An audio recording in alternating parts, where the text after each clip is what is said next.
Ulisani Matozi welcome you once again to Epic Financial Solutions. As always, we appreciate all the viewers who are watching us for the first time. We say welcome to the community of people who are determined to learn about managing their finances. Today I'm going to cover a topic which will be rolled out in a couple of episodes. And because it's a very rich and a difficult topic, we will handle it with the sensitivity that it deserves. And we'll make sure that we cover all areas. The topic that we're going to deal with today is marriage and financial planning. Most of the time when people get married or consider doing so, there is a lot of legal talk around the type of contract with which they enter the marriage. And all legal consequences of either entering in community of contract, out of community of contract, or out of community with accrual, they are outlined usually very well by those who officiate the marriage or the lawyers who help in the process. Although it's still quite difficult to fully grasp all of them, but there's an attempt to explain them. The only thing that doesn't happen is that the two prospective people who are going to get married don't sit with a financial planner, financial advisor, or a financial expert, or somebody who has knowledge in finance and understand these contracts and how does it impact their future. So in this video, we're going to try and deal with a couple of components, and we'll deal with how your marriage contract can affect you negatively, irrespective of the good reasons that you chose it for. Inherently, in community of property is the default in South Africa, which means whatever is mine is yours. And most of the people in nowadays are trying to shy away from that contract because of its downsides.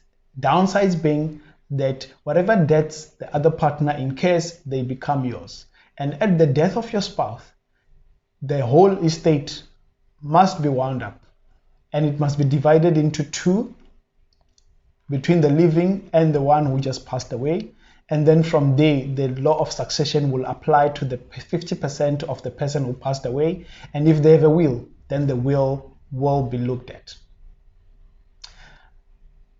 As scary as that sounds, that is the easiest one when it comes to financial planning.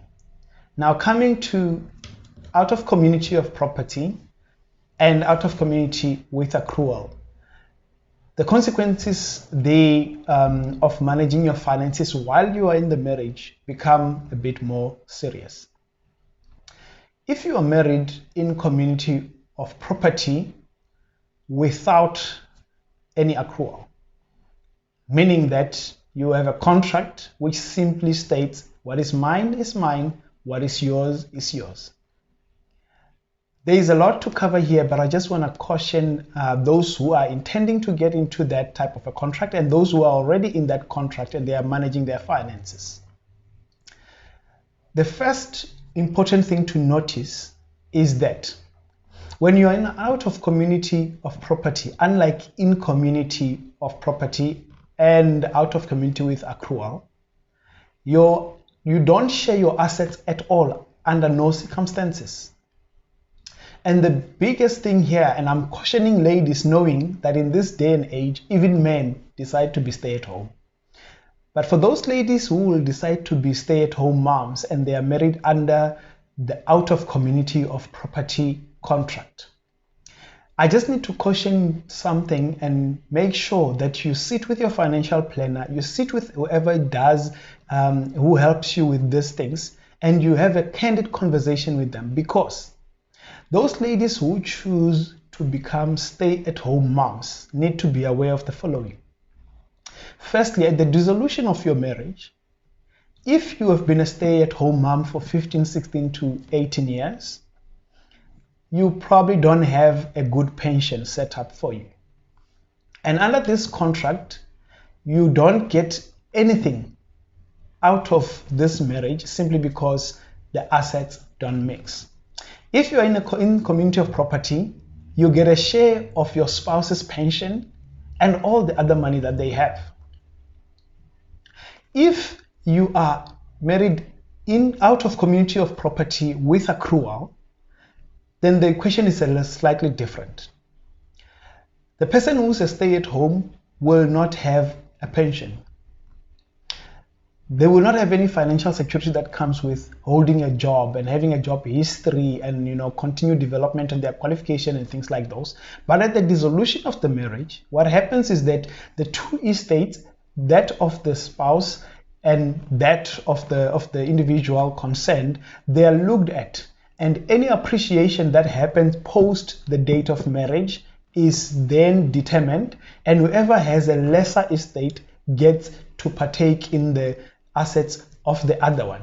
So, in conclusion, for those who would like to be stay-at-home, if you are in community of property, you have an equal share to the pension of your spouse, which gives you security and comfort to do so.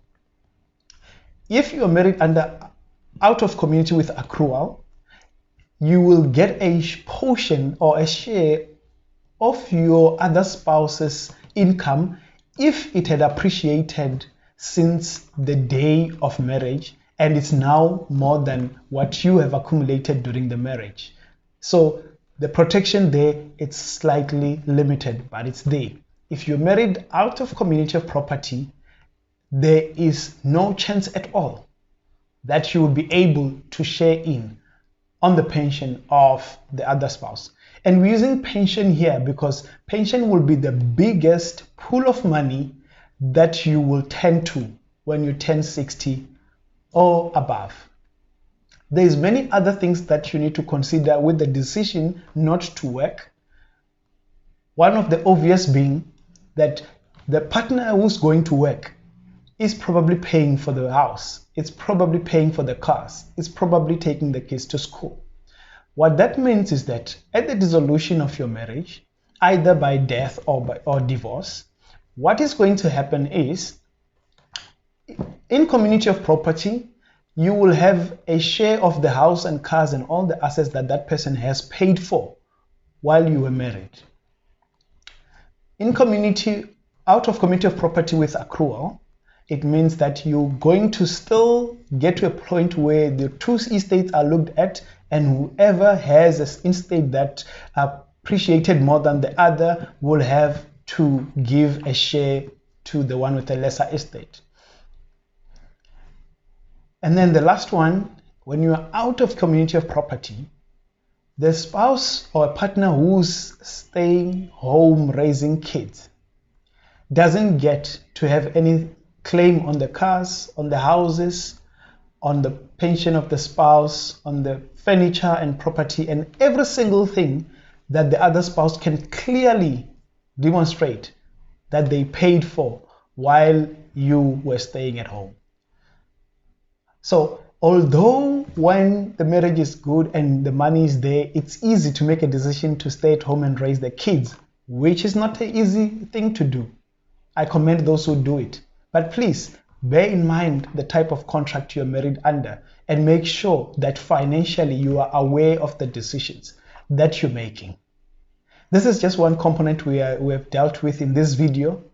We're going to touch the next component when we get to the upcoming video, and we'll look at another big financial decision that when you make while married, either under any of these contracts, you need to be aware and you need to make sure that you are alive to those facts.